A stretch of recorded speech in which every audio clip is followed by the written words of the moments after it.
The Backdoor GAA Podcast for 2023 is now brought to you by Steede Motor Group.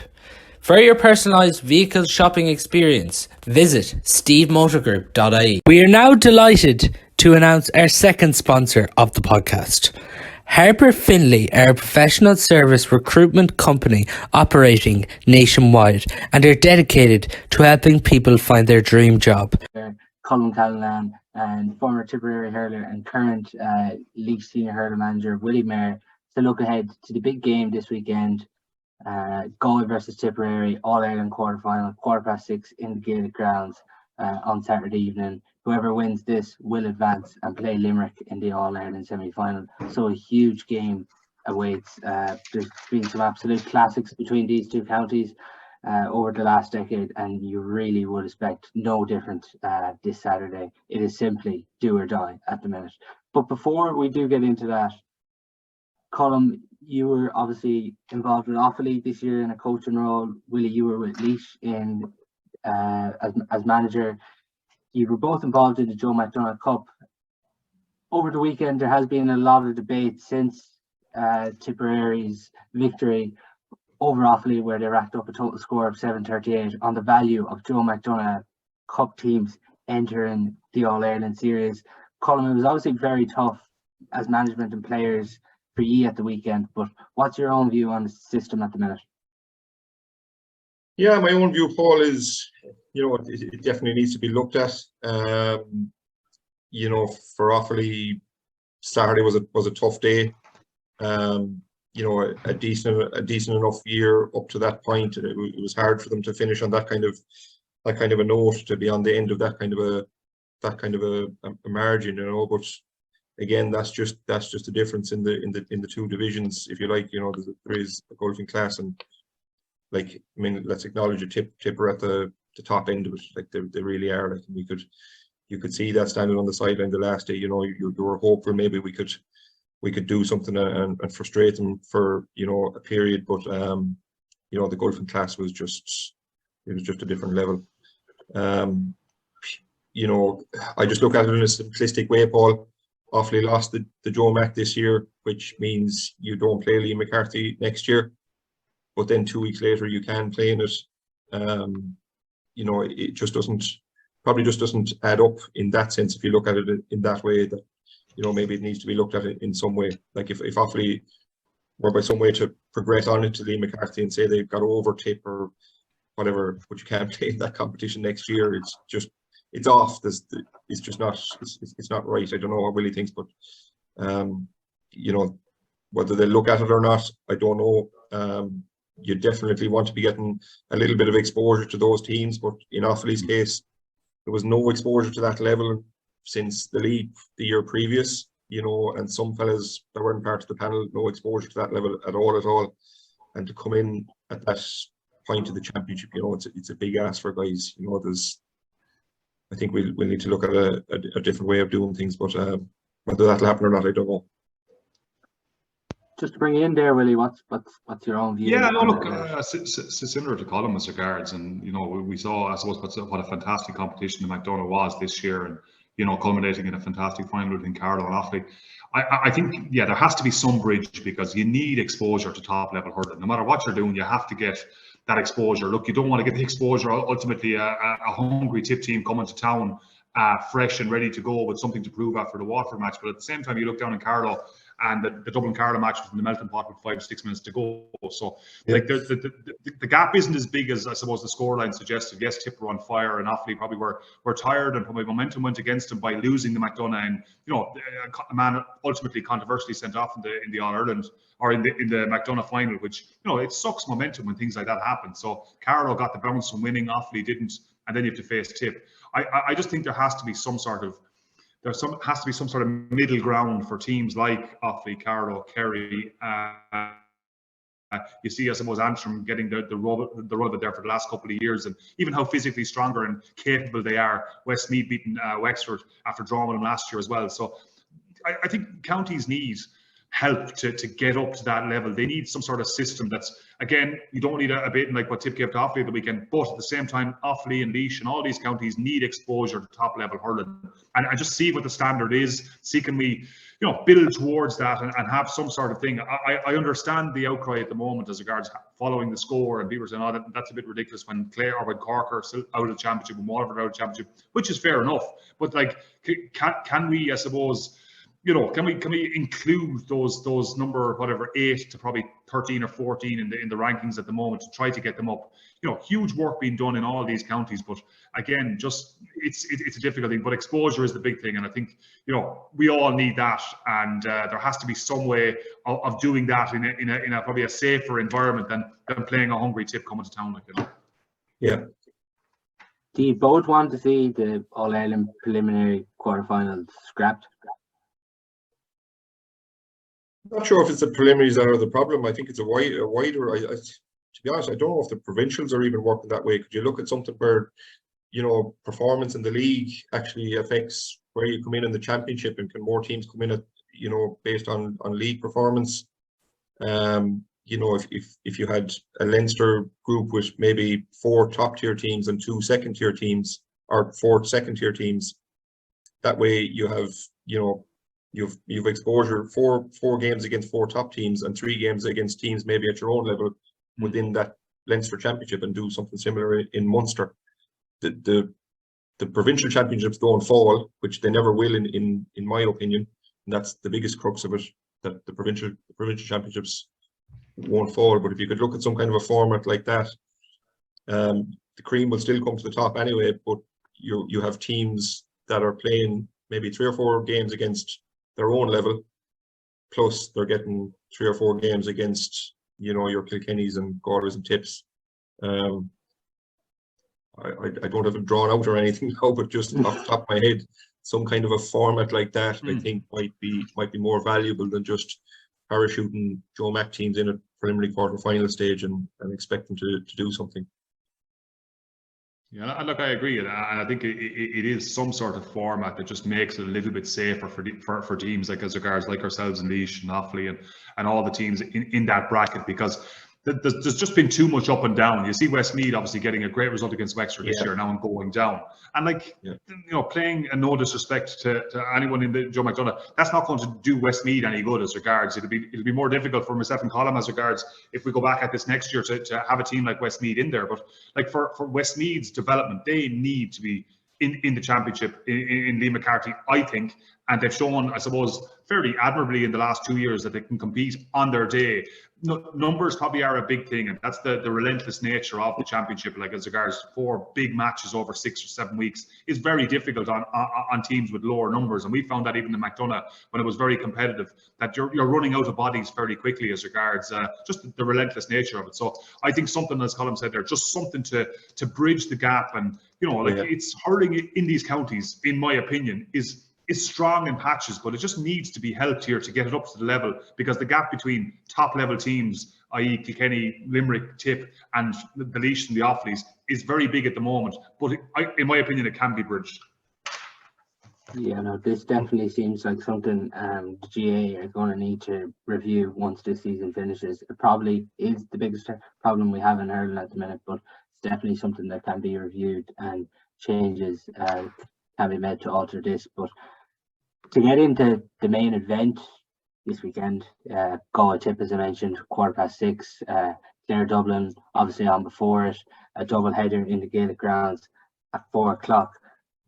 Colm, just before we do get into the game here, as a player, what was it like to be involved in this Galway Tip rivalry? Because it's safe to say there has been a rivalry built between these two sides in the last decade. There probably has, Paul. I first by start saying it's been a healthy rivalry, to be honest. If you look back at all the games, and you can go back to 2010, which is a fair chunk of time ago, and there's been a lot of games between the two counties since. I don't know if there have been any red cards or anything like that in any of those games. Handful of yellow cards. Just, it seems to have been the one fixture for the last 7 or 8 years that has consistently delivered. There's never been. There's maybe been 1 or 2 games that either team won by a decent margin, and that's a league final for us in 17, and in 14 Tip beat us in Thurles by 9 or 10 points. I think outside of that, I think you're talking about 1-score games all the time after that. So from that point of view, as a fixture, it has consistently delivered quality and entertainment, in every game. So I expect something similar, to be honest. Again, the next day. What was it like to play in, Paul? It's a hard one to answer because you're just in a different mindset. You're in a different frame. You don't stand in the goal there in a game like that. Think, geez, this is brilliant crack or anything like that, or this is a great game. Like even in 17 when Joe got that point to win the game, there's a puck out coming and they're Tipper on attack again straight away. Like there's no time to be jumping around cheering like everybody in the stand. So I think maybe now being retired in that, there are nice games to reflect on. To play in, obviously they're good, they're exciting, but it's hard to kind of explain. You're just in a different mindset when you're playing those games. When you're training in the lead up to that game, just thinking, Colm, of the Galway players, obviously when Tip bet Offaly, they knew they were playing Tip in the All-Ireland Quarter-Final. I'd say as players, very easy to get up for this kind of game, a buzz straight away once you know you're playing Tip. It would be, Paul, but as Willie was kind of saying there earlier on, what's the aftershock of the Leinster final defeat, and what's the mindset of the Galway players? They're delighted they're still in the championship first and foremost, and they're not knocked out.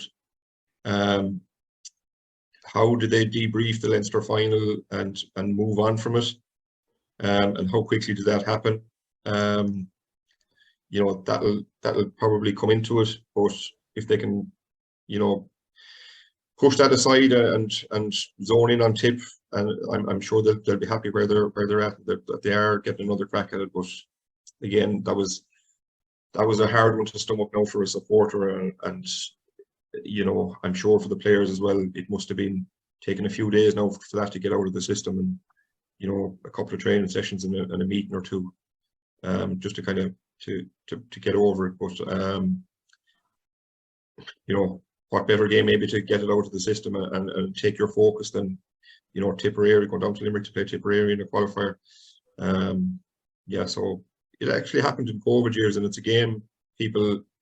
It's like it didn't exist there in 2020 when Shane O'Neill was manager. Maher got the winner. Galway in the same venue. Galway won by a point again, but it's a game that hasn't got a whole pile of airtime. It was COVID times and there was no crowd there or anything, so there'll certainly be a crowd there Saturday, right? Yeah. Just before we do get into kind of analysing Galway and Tip, Willie, like even when Colm's talking about being involved in those games and you're probably playing in them, you're not thinking of how special they are, but even some of the moments like Paddy Maher's shoulder on Joe Canning coming back a year later, getting Paddy Maher a shoulder on the sideline again, Joe Canning's winner, Aidan Hare gets the goal in 2020 from cornerback. Like they've been such special games, haven't they? Yeah, no, 100%. And even I just happened to be sitting, I think it was 10 rows back, right in line with the Joe, or with the Paddy Maher hit on Joe Canning, and I was shaking in the stand. It was just brilliant as regards. Joe was coming up thinking he got away, slipping someone, and Paddy absolutely nailed. It was just, look, it was very much part of the game, and it was an honest tackle, and it was just, but again, ferocious in its intensity. So you can even go back to 2010 as regards Pa Burke getting the ball in the last minute, throwing it to Larry Corbett, putting it over the bar, Tip win by a point. Like, they're things that, Colm shaking his head there, and we've had experiences on both sides over the years. The Joe Canning point as regards under the Cusack in 17, and then Galway win the All-Ireland, which, yourself, they're big moments as regards in people's careers and everything else. But even going back before that, and I mentioned it a while ago, going to matches, my father, 87, 88, 89, 90, like the bitterness and the rivalry and the competitiveness between Tip and Galway it was ferocious. And like, that's what I was brought up on as regards kind of, again, 87, 88, coming out of Croke Park going, just what's happening here? Galway after beating us again. And, just Tip really craving an All-Ireland, which eventually we won in 89. But like, they're all the parts of this rivalry, I think, that make it so special. And it's a hurling people going to Limerick on Saturday evening with everything on the line. And that's the other side of this, the jeopardy of knockout hurling which, you know, it'll bring the best out of the Galway lads, it'll bring the best out of the Tip lads, and just again, really looking forward to it. Again, before we get into, I suppose, to the tactical battle, but just the psychological preparation of that. Tip coming off the Waterford defeat and doing, I suppose, the job on Offaly the weekend, and then how do Galway react after that sucker punch in the Leinster final? I think, look, when Galway do sit down and review it, obviously hugely sickened by the last-minute goal, but like coming back from 8 points down to go 2 points up in a 20-minute spell, that's serious play as regards from a Galway perspective. So, and even the roar when I think it was Cooney got the second point to put them 2 up, like it was just Galway, you sensed there was something happening, and you can't legislate for what happened as regards those 2 or 3 missed pickups down under the Hogan stand, Mannion kicking the ball like that. He'll never do that again. You know, you can't legislate for stuff like that. You can't even train for stuff like that, because that's just, that happens, and these things happen. So, look, I think it's just fascinating to the backstories of both teams, and you know, Liam on the sideline, the club mate of mine, you know, will have Tip absolutely wound up to the last, as will Henry on the other side. So look, fascinating battle, and 2 huge competitors in the 2 managers as well, and their personalities will come out as regards when this gets hot and heavy in Limerick on the weekend. And I just think for the neutral, it'll be unbelievable, you know. Yeah. You just mentioned Limerick there, Willie. Gaelic grounds, I presume, is just it's the perfect venue for this. Now, there has been debate about Dublin Clare. Obviously, Dublin have to travel a lot further than Clare have to do. But for this Galway Tip game, the Gaelic grounds, like there was talks about Porky Queeve, but the Gaelic grounds in the end does seem like the perfect venue for this game. Yeah, definitely. Look, I suppose it's been the home of some of the biggest games we've seen this year as regards in Munster Championship. So the continuation now the weekend will be fantastic. I was actually working in Dublin today, and there was lads going mental from Dublin. They couldn't get tickets, so the demand must be huge, and the fact that they have to go, they're the only losers in this, I think. And Micheál Donoghue, as regards, they'd much probably prefer to be playing in Portlaoise, and you know, it'd give them a better chance, I think, against a Clare team who are viewing Limerick as a home at this stage. So it's look, fascinating. It's going to be an unbelievable battle. It's going to be, I suppose, with the crowd, with everything. It's just, look, I just can't wait. I'm going down to it, and it's just, I just can't wait to get down there and I suppose see the matchups, see the battles, and like I said there, with 2 competitive managers like on both teams, I think it's going to be skin and hair flying, because obviously the loser goes home. Yeah. Colm, we've talked about Galway and how they would have reacted to this Leinster final. Do you see an inconsistency this year with this Galway team, or do you think maybe too much is being made of the result against Kilkenny, where some people aren't actually only realising that Galway lost by the last puck of the game?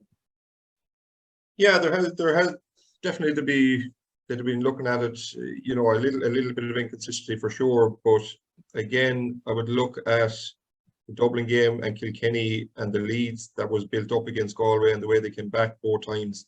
Now, you can't keep doing that. You know, it's going to come a time, and it probably is Saturday, where you can't let something like that happen.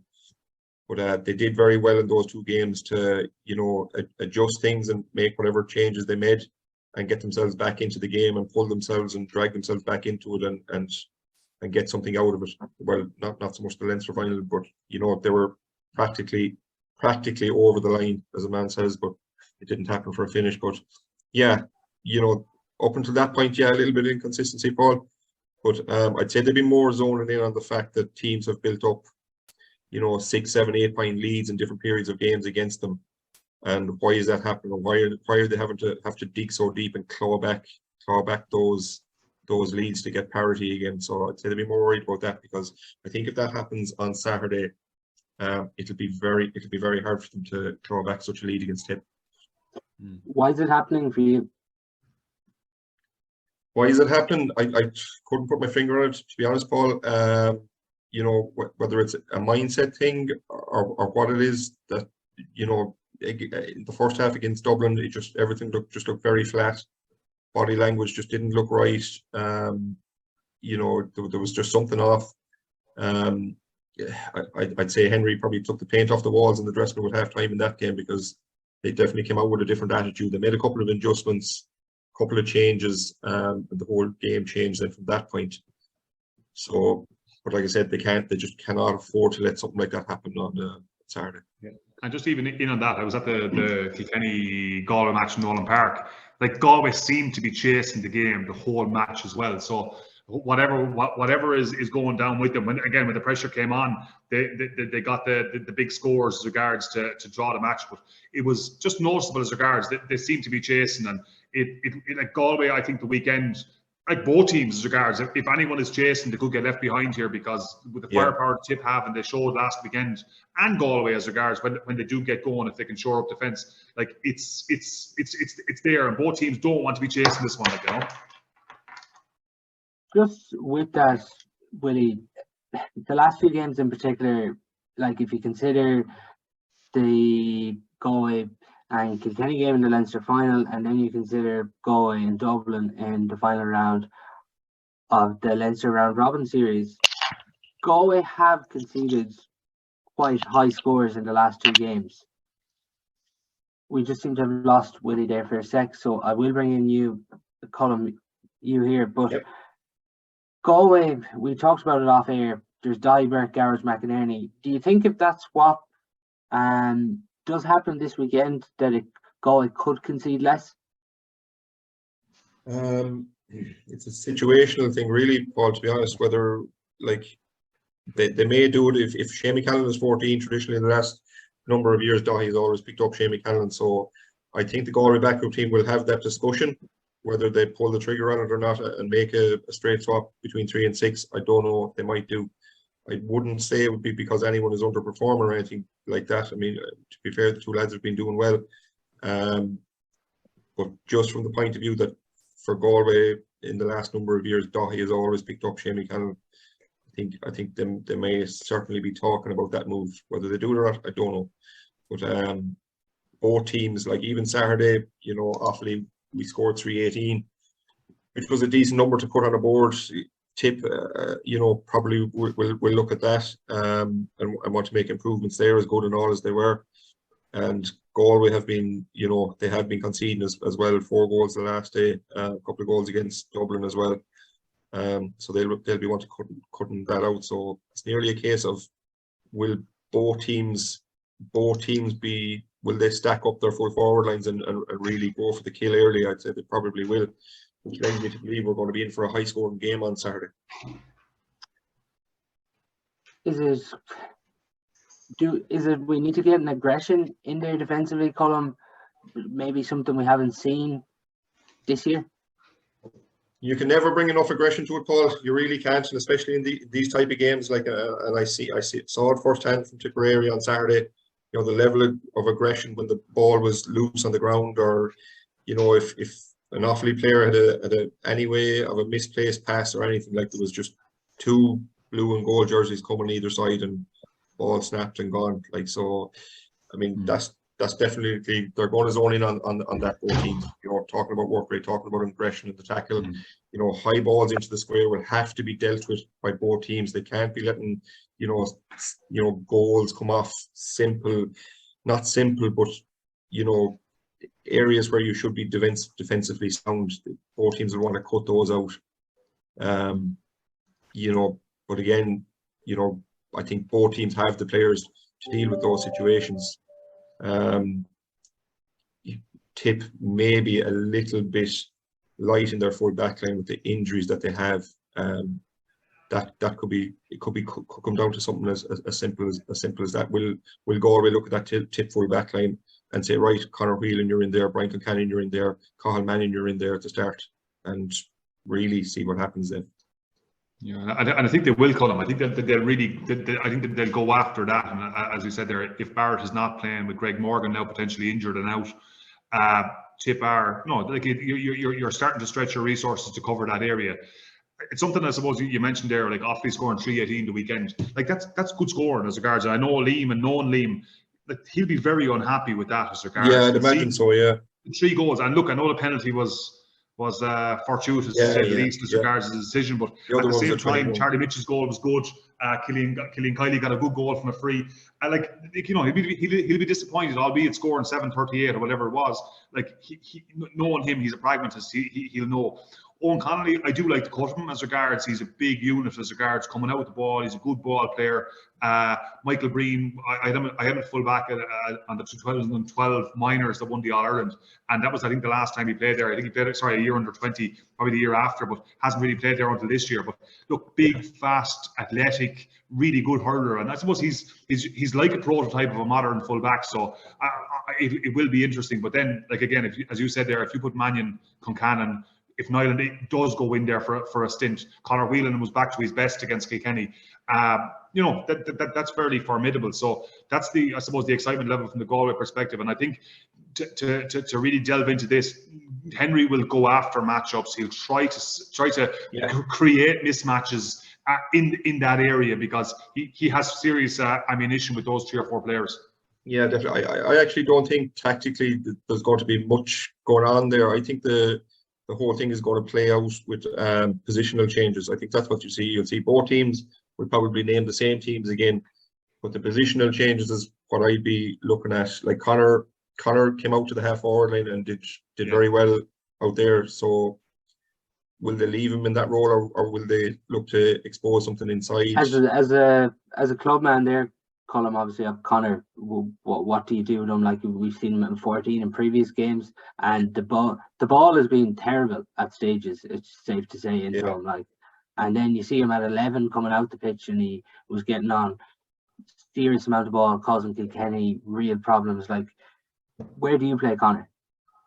Well, that's it. I mean, you give him the ball first and foremost. You make sure he has an opportunity to get on, 14, 15 possessions in a game, which would be pretty high for an inside forward. But it couldn't be anywhere near that at the minute. Maybe the Kilkenny game, it showed when he's out and he can get on the end of a hand pass or a break of a puck out and things like that, and he's running more at the opposition goal than running away from the goal with a defender behind him trying to take possession and take somebody on, which he can obviously do very effectively. But he's very dangerous already.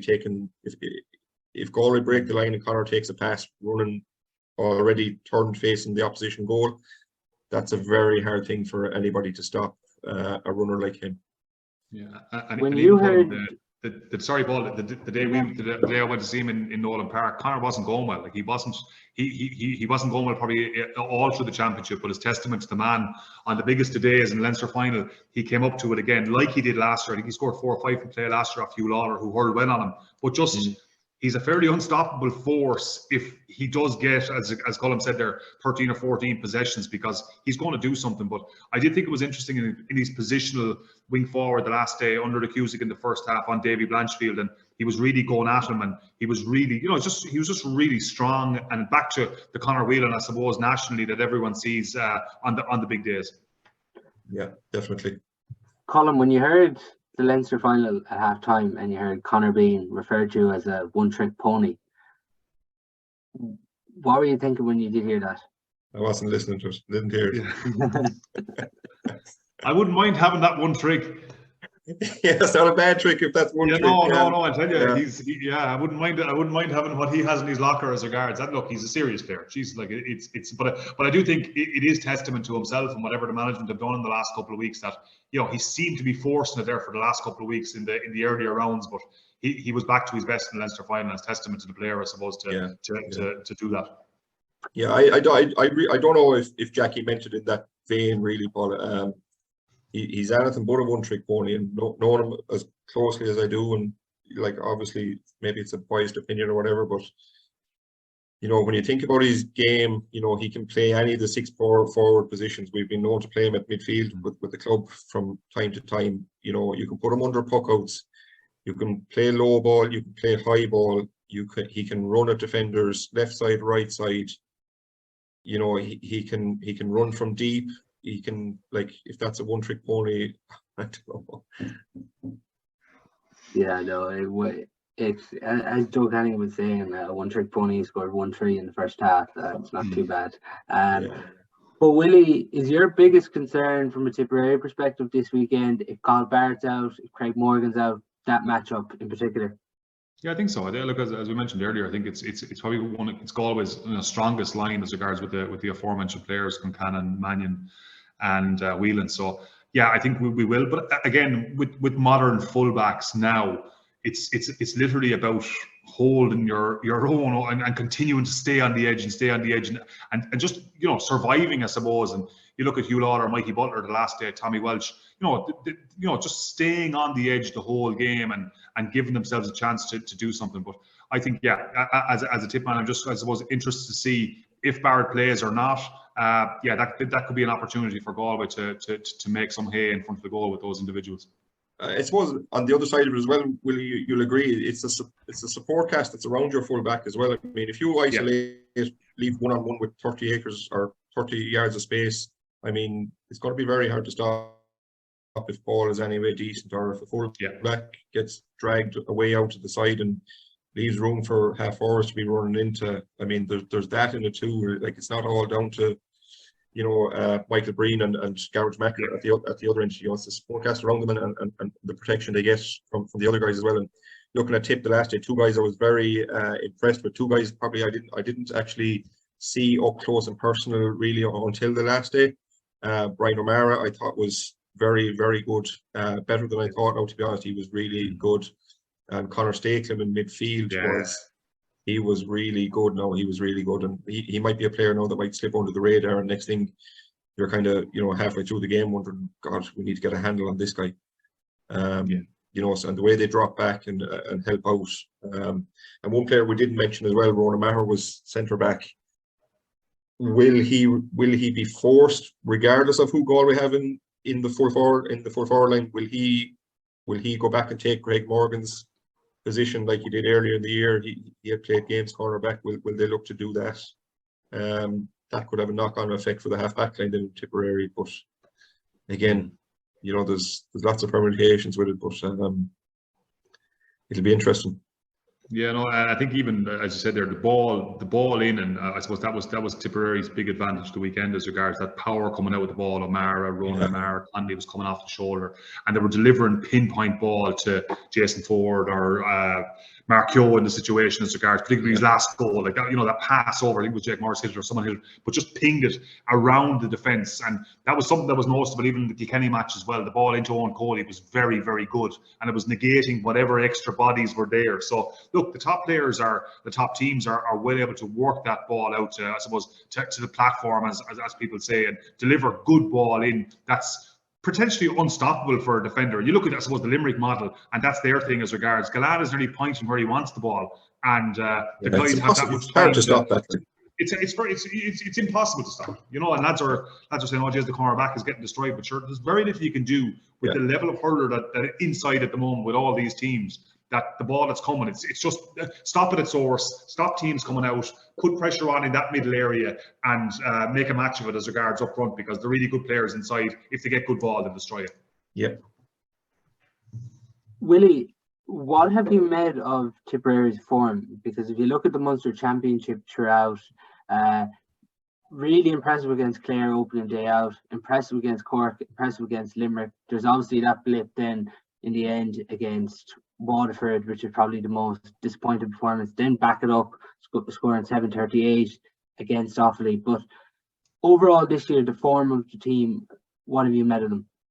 I think the form has been excellent. I think, and it's I think credit to Liam, Mikey, all the management team that they've picked us up off the ground as regards. Like, I think we lost Munster Championship matches by an average of 8 points last year. Like, that's serious. Yeah, like talking to you last year, like Tipperary hurling was very low last year for most of the games.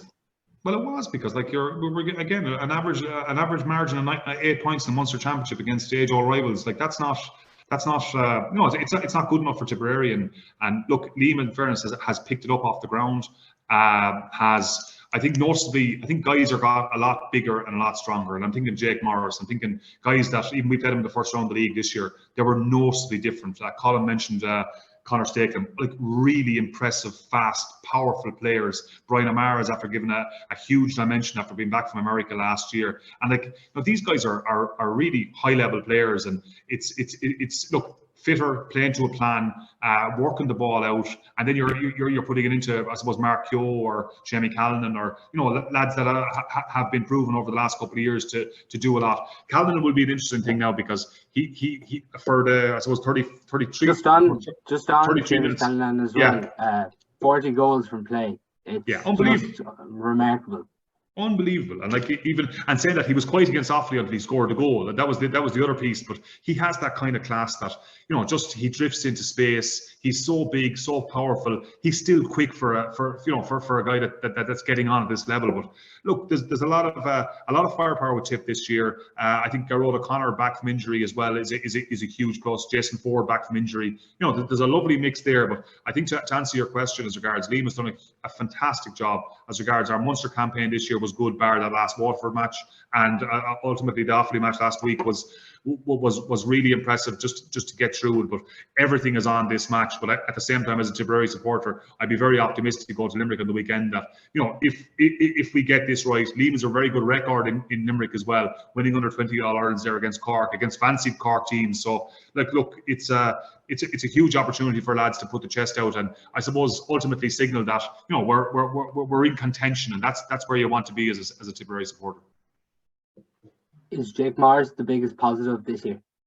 I think so. I think, look, he's gone, as I said, noticeably bigger, stronger. Jake Morris was always a very impressive minor in 16.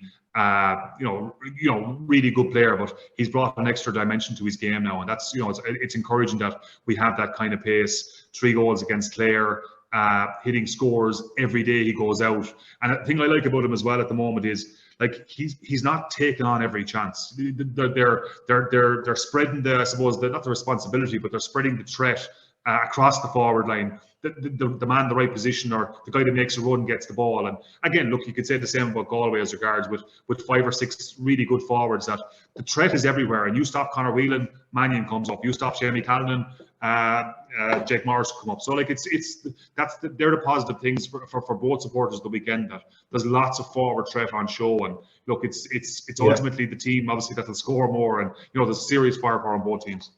Yeah, we will have a look at what we think the Galway and Tip teams are going to be in a minute. Colm, just obviously from being involved with Offaly at the weekend, was there any aspect of Tipperary's play at the weekend that surprised you or impressed you most? Not really. So not that I was surprised by anything, Paul. No, to be honest, they just executed everything very well. Obviously,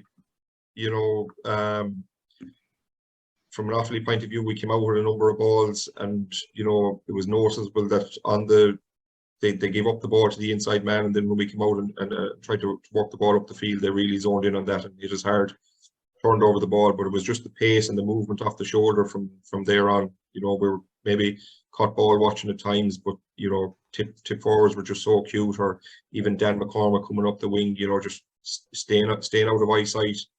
But then Noel McGrath, these guys, if it's sideline to sideline, the ball needs to go, they'll pick you out, and it'll be ball to hand, and it'll be turned and gone over the bar.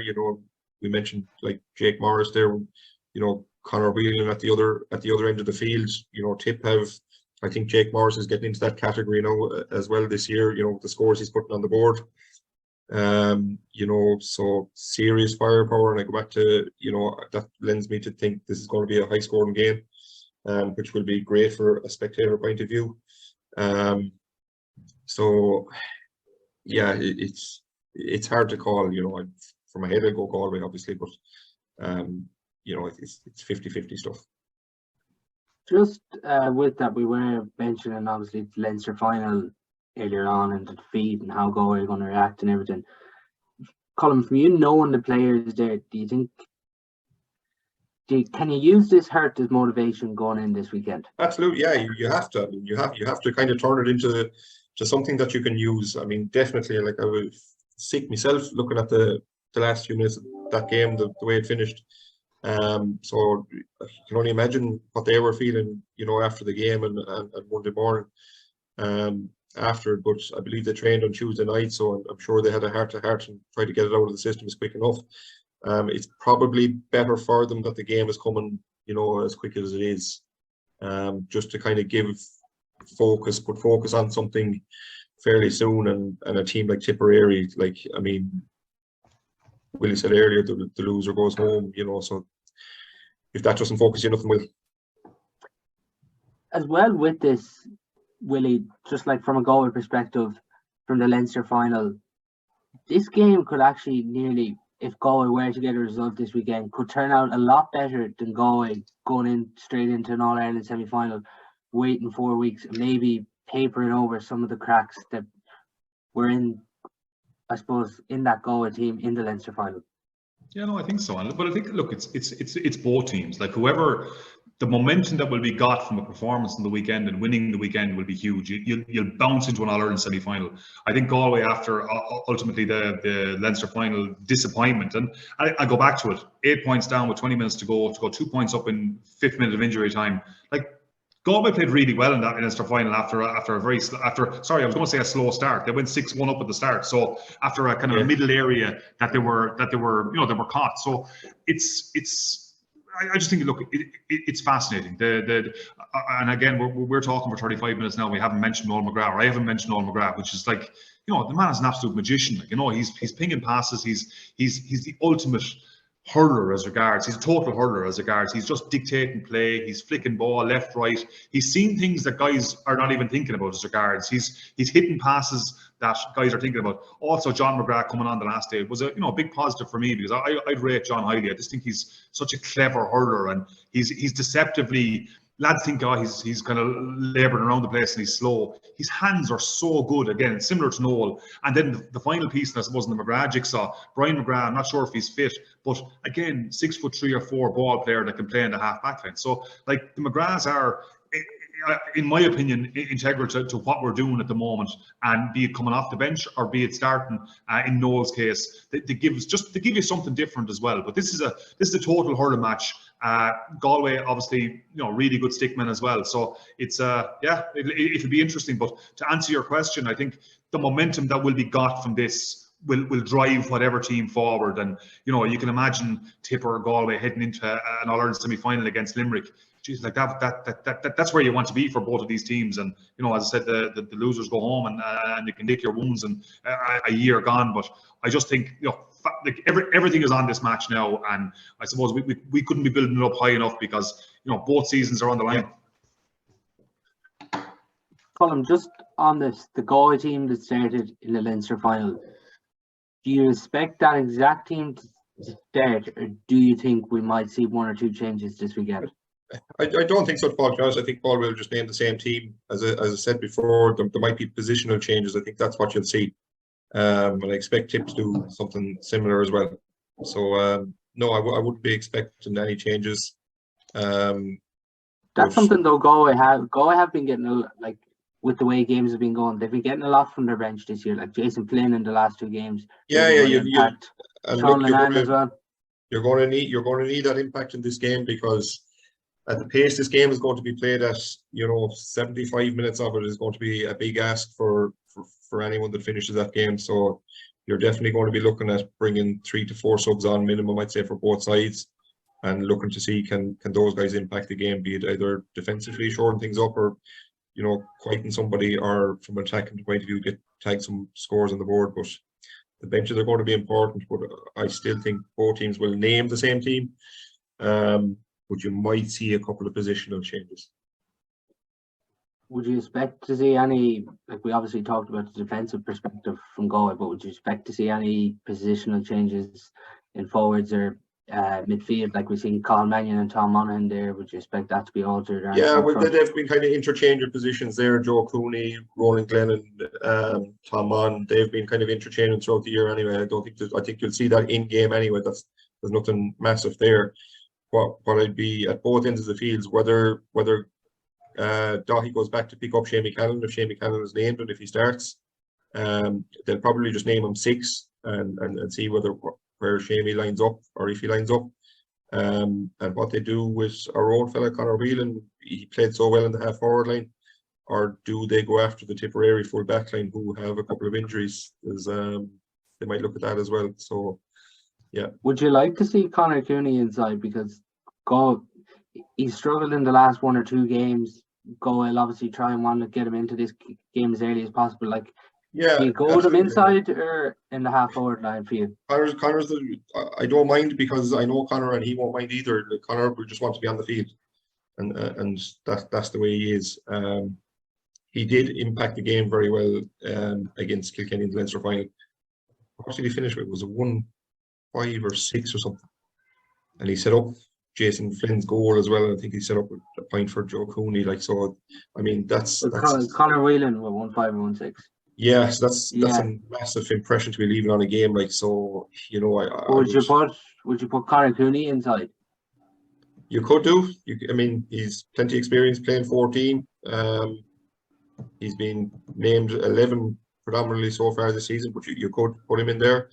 And the other thing is they could just play 4.5 Ireland and play 2 inside. So and play with whatever way you want to call it, 2 14s or whatever, or just 2 fellas deep. So I'd say they'd probably go something like that more so. And then Willie, just from the Tipperary starting team perspective, do you expect to see the same team against Offaly? And say if Craig Morgan is out and Carl Barrett isn't fit enough, who do you expect them to come in? Yeah, like I think with the power of the inside forward line for Galway, that might mean a Ronan Maher goes back. I suppose has a lot of experience there in the last year or two playing on the full back line. And again, I think positions mean nothing at the moment as regards like guys are just comfortable playing anywhere as regards. I thought Owen Connolly had a fine match the last day. I played well the day against Limerick, I think it was. Good athletic big ball player. I think O'Mara gives us something different as regards he can play 5, 6 or 7 again, just that interchangeability. Dan McCormick is playing very well, slipping up and down the wing, very aggressive on the ball, particularly when it hits the ground. Nothing really goes through him, and that's, I suppose, the thing I'd be looking for, particularly in a half-back line midfield area. Can you stop the ball there? If teams are going down on top of your head, can you get the ball back? Because you don't want to be a sieve in that area with the ball just running through. And, it's the modern player now, again, the ball runs through, it's a score. Conor Stakelum, Noel McGrath in the middle of the field are in that area. Really good ball players up and down. So, again, there's not going to be too many changes. I think Seamus Kennedy is underrated as well. Again, Seamus is 6 foot, probably 3 or 4.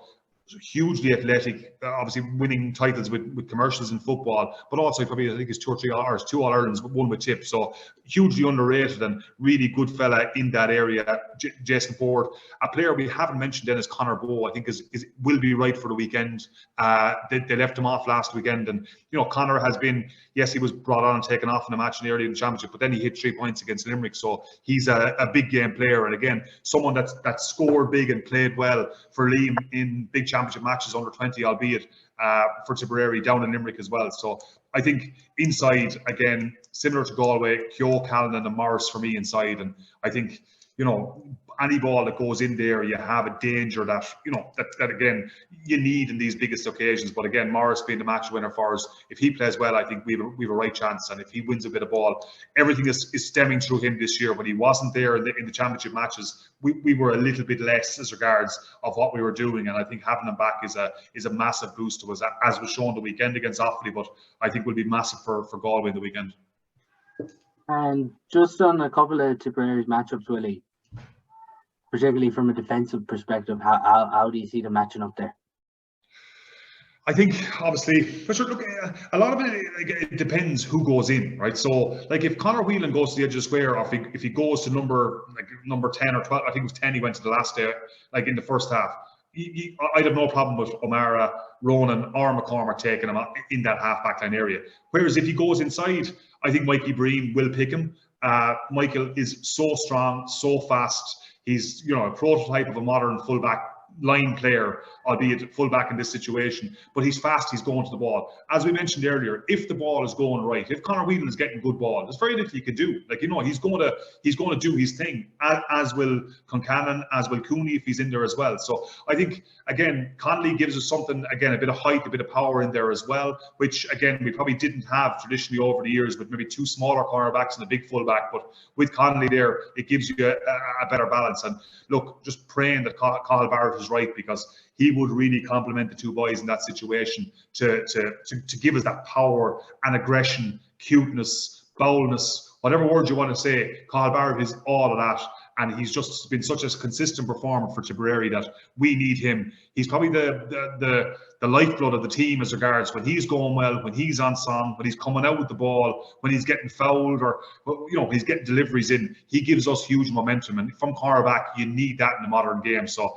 I think whoever goes in on the aforementioned Connolly, Breen, Barrett, hopefully will handle whatever Galway throw at us.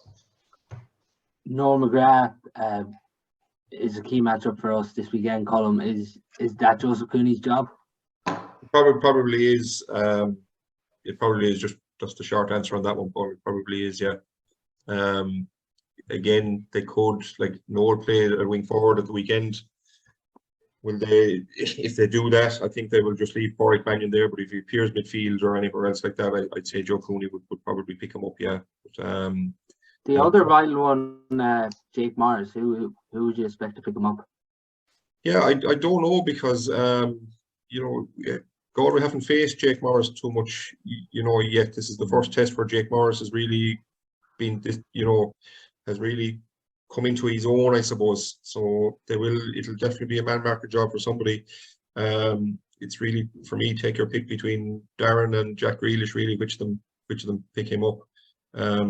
Whoever doesn't picks up Mark Hughes, or it doesn't get any easier, I suppose. But yeah, it's just whichever way they look at it themselves. I don't know. They might just stay in their own corners, the cornerbacks, and just see how they go area doors. Just before we do get to final predictions, like Colm, we've talked about how special this game can be, but can you prepare yourself for this game coming down to a last play of the game or a one-score game? Well, I suppose history tells you it probably will. The last number of years, that's just the way it's been between the two teams, and again, nobody knows how it's going to play out. I'm expecting a high-scoring one because of the forwards that are on show on both teams. That's no disrespect to the backlines or anything. I just think the serious class in both forward divisions. Can you prepare yourself for that? I mean, you can, by the way you're training and the intensity that's in training, and can you manage those moments? It'll come down to that. When the game is really in the mental pot, the game is going to be, Limerick is going to be sold out. It's going to be loud. There's going to be a serious atmosphere there. For that second game, there'll be nobody that goes in for the first game is going to be leaving for the end of that second game. So it's going to be pressure cooker stuff, and who deals with that the best. It could come down to fine margins. I just hope it's not a mistake from either side. It's a moment of class again from one of the players that we've mentioned earlier. I hope it comes down to something like that. Willie, I know we have to jump here soon, so I'll get to your prediction of how and why you think Tipperary are going to win, and I'm not going to lie, I hope you're wrong. But why are Tip going to come out on top for you? Look, I just think we've been this year, we've been building towards this through the league, ultimately getting beaten by Limerick in the semi-final. We've been building as regards, I think, Liam has been getting his ideas across to this bunch of players, getting his team together as regards. Even I thought it was interesting as regards Rhys Shelley starting 2 matches ago. Obviously had a fantastic campaign with UL and the Fitzgibbon, but just has that ping of a puck out that you can hit a guy from 15, 20, 100 yards. He has that Nicky Quaid type flat strike off the left. That's another advantage to ultimately what we're doing now and retention of puckouts. But I hope Barrett is playing, as I mentioned there. I think it's a really, really big player for us. I think we are settled in our half backline area, and I think obviously with Ronan, O'Mara and McCormack gives us huge stability there. Conor Stakelin was brilliant the last day. Obviously the heat is going to get turned up now in Limerick in a full house against Galway. I just think we have a little bit more, but again, I'm not writing off Galway as regards. I think genuinely better than that sickening result in the Leinster final would suggest, and I think all guns blazing. And Owen Henry as regards, that, the ultimate warrior as regards of competitor, again, facing Lean the weekend. There'll be nothing in this match. And I genuinely think it'll be, again, a moment of brilliance. Again, you talk about Joe Canning in 17, you talk about Pilar Corbett point in 10, you talk about Aidan Hart's goal. Like, the matches have been so close over the last 10 years, and the rivalry has been great. And it's been a healthy rivalry, as Colm mentioned earlier. Like this, we're not going to go full James Skehill on this and say that we hate anybody, but it's a really healthy rivalry at the moment, and I just look. I'm hoping for a good game. I'm hoping for a win, but again, would I bet my house on it going either way? No, because I think genuinely the teams are very well matched up here. And Colm, why are Galway going to come out on the right side this weekend? Yeah, I can't give you anything definitive, Paul. Really, my hope is, and I think Galway can win. Can you look at something as simple as Tip had, even though it was an easy victory, they had to play 5 or 6 days ago, whereas Galway had the week off. I think the Cathal Barrett one is bigger than we think, that call. And the more I think about it, since we've been on the call, I'm just thinking to myself, if Cathal Barrett is even 80%, there isn't a hope in hell he's standing out of that Galway game. He's going to be on the pitch if he's anyway right at all. That'll be a big one. You have 2 Class 4 divisions on show. I just think there's a lot of firepower on display. I'm hoping Galway come out the right side of it. Does that extra week off there, and how they have regrouped since the Leinster final. All these things I don't really know, how they've been affected by that. But can they channel it in the right way and say, look, we fecked up against Kilkenny in the last moments of that game, but we're still here, we're not gone away. That's the attitude they'll be going into the game with. Knowing their manager as well. That really is the hope this weekend. As I mentioned at the start, it's Galway Tipperary in the All-Ireland Quarter-Final, 6:15 on Saturday. Clare Dublin thrown in before that doubleheader of an All-Ireland Quarter-Final in the Gaelic ground, set to be 2 absolute classics. That's all on our show for today. Thanks a million to Colm, Callanan and Willie Maher for coming on. Sound, Paul. Thanks. The Backdoor GAA Podcast for 2023 is now brought to you by Steede Motor Group. For your personalised vehicle shopping experience, visit steedemotorgroup.ie. We are now delighted to announce our second sponsor of the podcast. Harper Finlay are a professional service recruitment company operating nationwide and are dedicated to helping people find their dream job.